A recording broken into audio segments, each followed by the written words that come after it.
हर जगह पर अब तो माँ ही माँ नजर आएंगी हम सबको। साल में 2 बार ये नवरात्रि आकर के हमें यह एहसास दिलाती हैं कि देखो हम अपनी माँ का ऋण कभी नहीं चुका सकते, इसलिए हम सबको अपनी अपनी माँ की खूब सेवा करनी चाहिए, खूब आराधना करनी चाहिए। माँ की आराधना ज़्यादा करनी चाहिए, इसलिए माँ की सेवा ज़्यादा करनी चाहिए, इसलिए अपनी अपनी माँओं की सेवा करनी चाहिए। इसलिए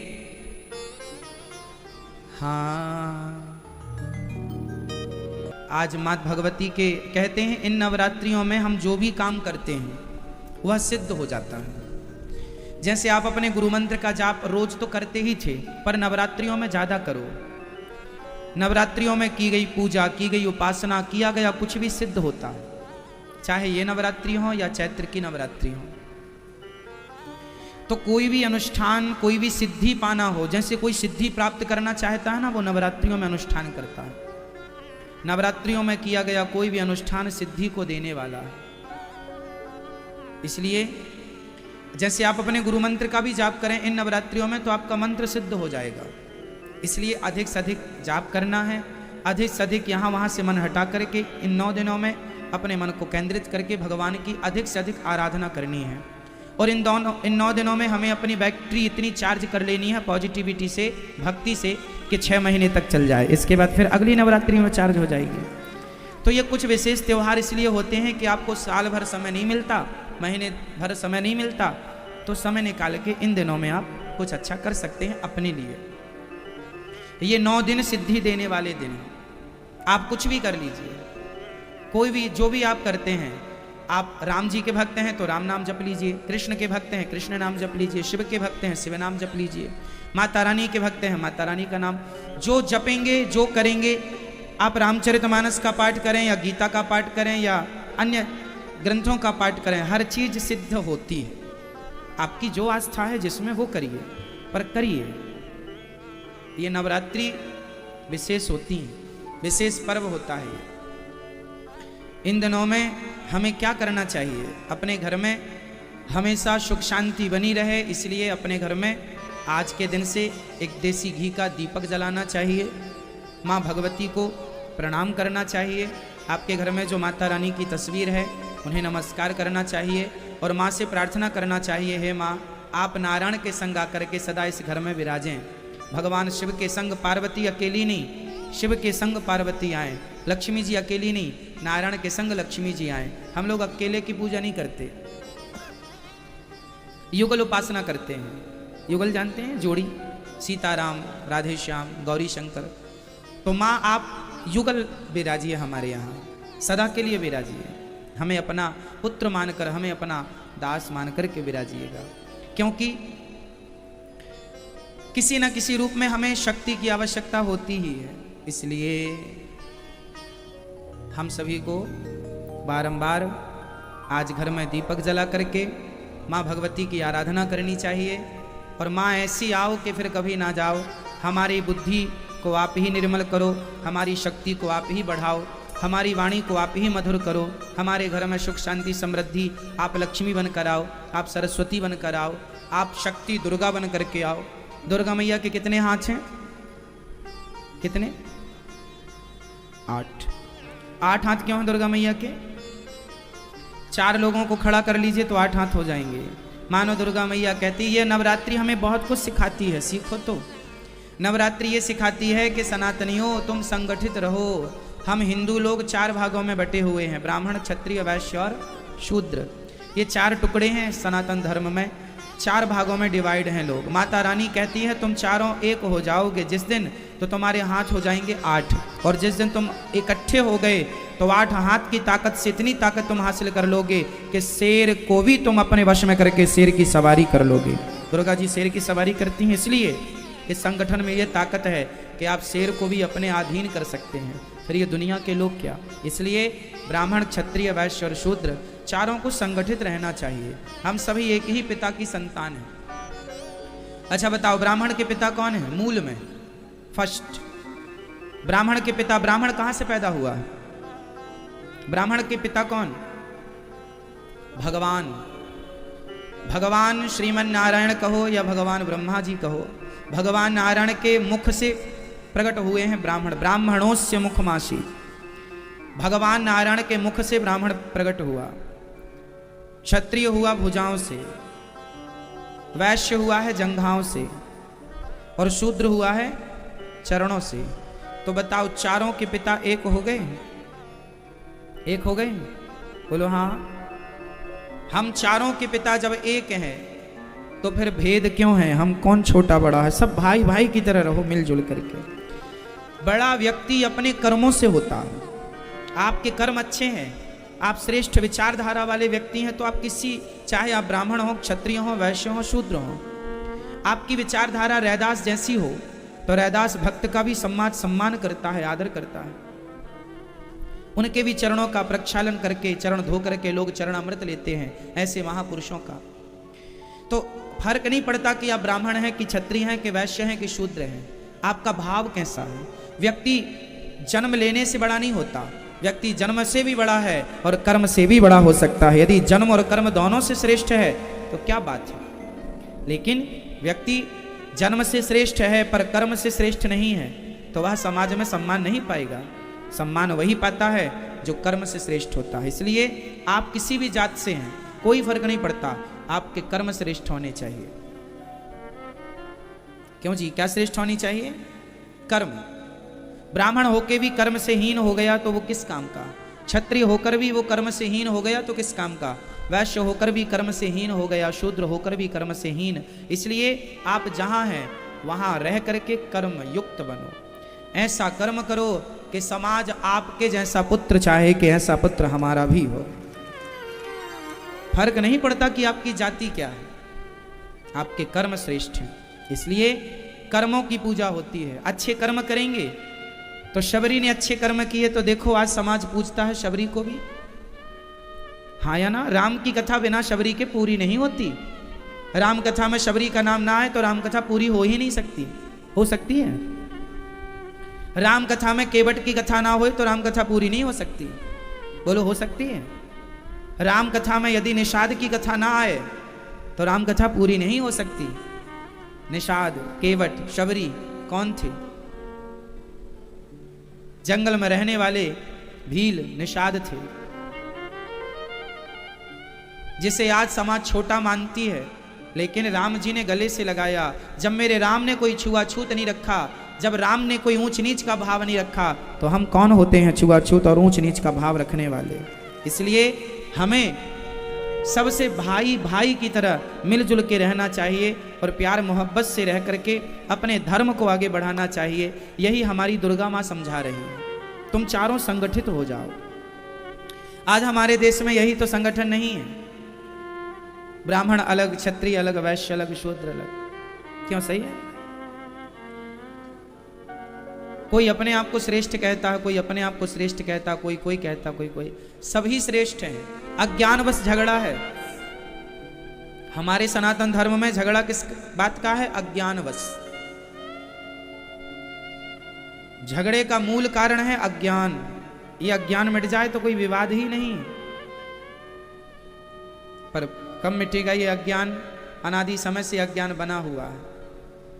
इसलिए आप मिटाइएगा और प्यार मोहब्बत से गरीबों के पास जा जा करके कोई छोटे बड़े का भेद ना करके सबकी सेवा करो, सब में ईश्वर का दर्शन करो। मैं तो सबके यहां जाता हूं, झुग्गी झोपड़ियों में भी जाता हूं। सबको प्यार करने के लिए बनाया है। ईश्वर ने ये हाथ जो दिए हैं ना, सबकी सेवा के लिए दिए हैं। जात पात देखकर सेवा नहीं होती, सेवा तो सबकी होती है। जो आए राह में आए, जो दीन दुखी, सबको गले से लगाते चलो, प्रेम की गंगा बहाते चलो। तो हमारे धर्म में यही सिखाया गया है कि आप सब तक जाएं और सबकी सेवा करें। ये दास अनिरुद्ध, जो मेरे से बनता है मैं सेवा करता हूं, सबकी करता हूं। चाहे ब्राह्मण हो उनकी भी करता हूं, क्षत्रिय हैं उनका भी, उनके भी सम्मान, उनकी भी सेवा जो बनती है हमसे। क्षत्रिय, वैश्य और शूद्र जो जहां जिस लायक है ये दास अनिरुद्ध सबको समान भाव से, सबको गले लगाकर सबकी सेवा करता है। आपको भी करनी चाहिए, भेद मिटा करके। कोई अछूत नहीं होता। क्यों जी? कोई अछूत होता है? लोग अछूत मानते हैं। मैं तो सभी माओं के पांव दबाता हूं। हमारे गौरी गोपाल आश्रम में तो सभी माताएं, ब्राह्मण माता भी हैं, यहाँ क्षत्रिय माता भी हैं जो क्षत्रिय हैं, वैश्य माताएं भी हैं जो वैश्य गोत्रीय हैं, और शूद्र माता भी हैं। हम सबके चरण दबाते हैं। आज तक हमने किसी भी माँ से उनकी जात नहीं पूछी कि माँ आपकी जात क्या है। हमने तो सबके चरण दबाए हैं, सबकी सेवा की है। हमने तो ये भेद मिटाया है। ना जाने किन लोगों ने ये भेद पैदा किया है।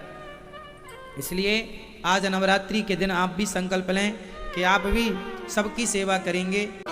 आपके घर में छोटा सा बच्चा है, 3 साल का, 4 साल का, तो आपके घर का मालिक कौन है? वो बच्चा है कि आप हो?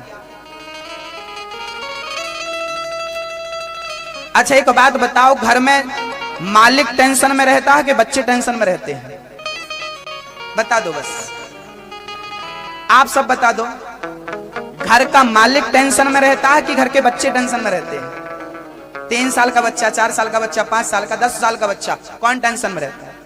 मालिक टेंशन में रहता है, बच्चा टेंशन में नहीं रहता। हाँ, आप मालिक बनकर भगवान के सामने जाते हो, इसलिए आपकी टेंशन दूर नहीं होती। जिस दिन बच्चे बनकर भगवान के पास जाओगे उस दिन सुन लेगा आपकी। आप मंदिर 4 बार जाते हो, गुरुजी भगवान सुनता नहीं, मालिकों की नहीं सुनता, वो बच्चों की सुनता। बच्चे बनकर जाओ, मालिक बनकर नहीं। अर्जुन बच्चे बनकर के आए थे भगवान के शरण में। शिष्यस्ते हम, प्रभु मैं आपका शिष्य हूं, आप जहां ले जाओ। अपना स्वामित्व खत्म कर दो। समझ रहे हैं दादाजी? मैं कुछ हूं, यही अभिमान है। मैं इस घर का संचालन करता हूं, मैं इस घर का मुखिया हूं, यही अज्ञान है और यही अभिमान है। मैं चाहता हूं कि आप इससे दूर हो जाएं। दूर हो जाएं अर्थ, दूर हो जाएं का अर्थ ये नहीं कि आप हरिद्वार चले जाएं। दूर हो जाएं का अर्थ ये है कि आप अपने घर का मालिक भगवान को बना दें और आप स्वयं अपने घर के दास बन जाएं। मैं इस घर का सेवक हूं, मालिक ईश्वर। मालिक कौन है?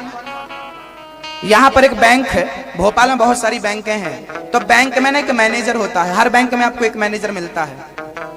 हमारे सियाराम भैया पहले बैंक ही संभालते थे। एक बैंक मैनेजर होता है, तो जो बैंक मैनेजर होता है ना, वो बैंक का पूरा मैनेजमेंट करता है। सुरक्षा उसके हाथ में, साफ सफाई उसके हाथ में, लेन देन उसके हाथ में, सारा कार्य वो करता है। लेकिन कभी बैंक का मैनेजर कहता है कि ये बैंक मेरी है? ये बैंक मेरी नहीं है, मैं इसका नौकर हूं, कर्मचारी हूं, मैं इसका सेवक हूं। इसका मालिक कोई और है, ये गवर्नमेंट की है, ये सरकार की बैंक है। मैं इसका दास हूं, मैं इसका सेवक हूं। वो काम पूरा करता है बैंक का, 1-1 रुपए का हिसाब किताब देता है, 1-1 रुपए का 1-1 लाख रुपए रोज लेता है, 1-1 करोड़ रोज लेता है, 1 करोड़ रोज देता है। लेकिन उस 1 करोड़ में क्या उसकी बुद्धि होती है कि ये करोड़ मेरा है?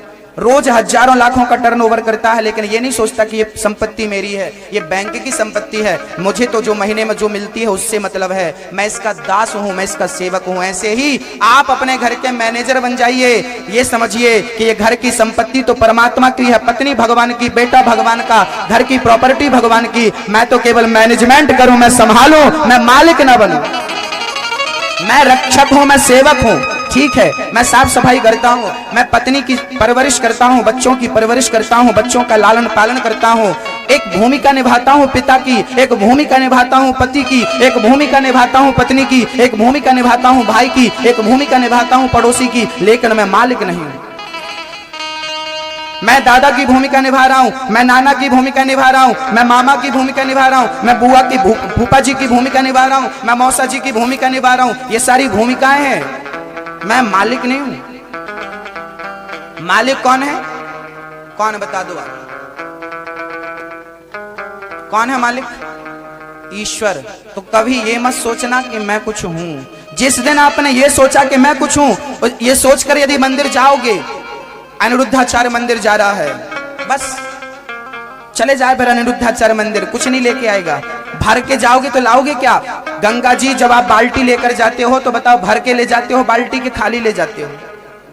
खाली बाल्टी जाएगी तो गंगा से भर के आएगी, और भरी जाएगी तो क्या लाओगे?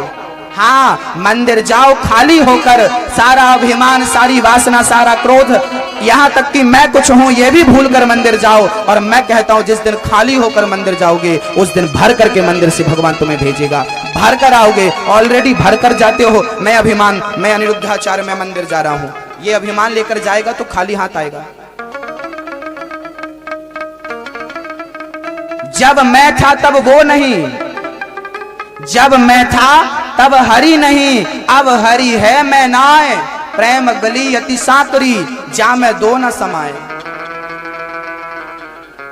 जब मैं था तब वो नहीं, मैं मतलब अभिमान, मैं था, अनिरुद्धाचार्य है तो भगवान नहीं है, तू है, मेरी क्या जरूरत है। जब मैं भूल जाऊंगा कि मैं कुछ हूं, मैं भूल जाऊं कि मैं कुछ हूं, जब मैं नहीं तब वो आ जाएगा। तेरा अभिमान खत्म हुआ, वो आकर बैठ जाएगा। और जब वो बैठेगा, क्योंकि प्रेम गली इतनी सक्रिय है, इसमें दो लोग नहीं जा सकते, हम और हमारा भगवान दो नहीं जा सकते। चाहे तो तुम अपने अस्तित्व को मिटाओ या तो भगवान नहीं आएगा। तो दो में से एक, या तो आप या तो भगवान। तो एक काम करो, आप और भगवान दोनों मिलके एक हो जाओ। जब मैं था तब वो नहीं, अब वो है मैं ना है। मीरा से पूछा तू कौन है, मीरा से किसी ने पूछा कि तू कौन है, मीरा भूल गई थी कि मैं कौन हूं। मीरा बतला नहीं सकी कि मैं कौन हूं, अपना नाम भूल गई, अपना गांव भूल गई, अरे अपने स्वरूप को भूल गई। अपने अस्तित्व को जब उसने मिटा दिया, अपने आप को मिटा दिया, तब वो परमात्मा को हृदय में बिठाती है और एक रूप में स्थित हो जाती है, भक्ति के रूप में, प्रेम के रूप में, कृष्ण के रूप में। और वो मीरा कृष्ण के मुंह में समा जाती है। दो नहीं, एक होना, समझ रहे हैं? एक होना है।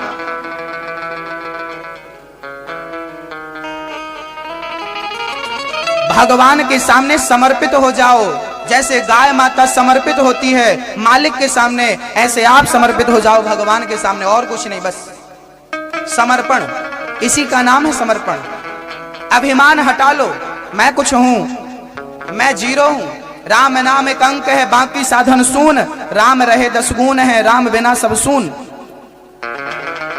एक बार जीरो बोला, एक बार जीरो बोला कि मैं बड़ा हूं, मैं संख्या को 10 गुना बढ़ाता हूं। तो संख्या बोली तो शून्य भैया तुम बैठे रहो मैं चली। तो चेक में 4-5 शून्य भर दिया और बोले भंजा लो। चेक में 5 शून्य भर दो, है कोई वैल्यू शून्यों की? शून्य की वैल्यू तब होती है जब सामने अंक होता है। क्या होता है दादाजी? अंक से शून्य की वैल्यू होती है। अब शून्य कहे कि मैं 10 गुना, क्योंकि एक के पीछे शून्य लगा दो 10 बन जाता है, 2 शून्य लगा दो 100। शून्य सचमुच संख्या को 10 गुना बढ़ाता है। लेकिन शून्य कहे कि मैं ही सब कुछ हूं, संख्या निकल गई तो क्या बचा? जैसे अंक के बिना शून्य अधूरा है। याद रखना, अंक की वैल्यू होती है, भले 1 रहे या 10 रहे, लेकिन शून्य की वैल्यू नहीं होती अंक के बिना। ऐसे ही राम नाम अंक है, हम और हमारे काम धंधे बिजनेस व्यापार सब शून्य है भक्तों। यदि हमारे साथ अंक रहेगा, मतलब कृष्ण रहेगा, तो हमारा परिवार, घर द्वार, काम काज 10 गुना बढ़ेगा। और यदि वो हट जाएगा अंक, तो जीरो की क्या वैल्यू है?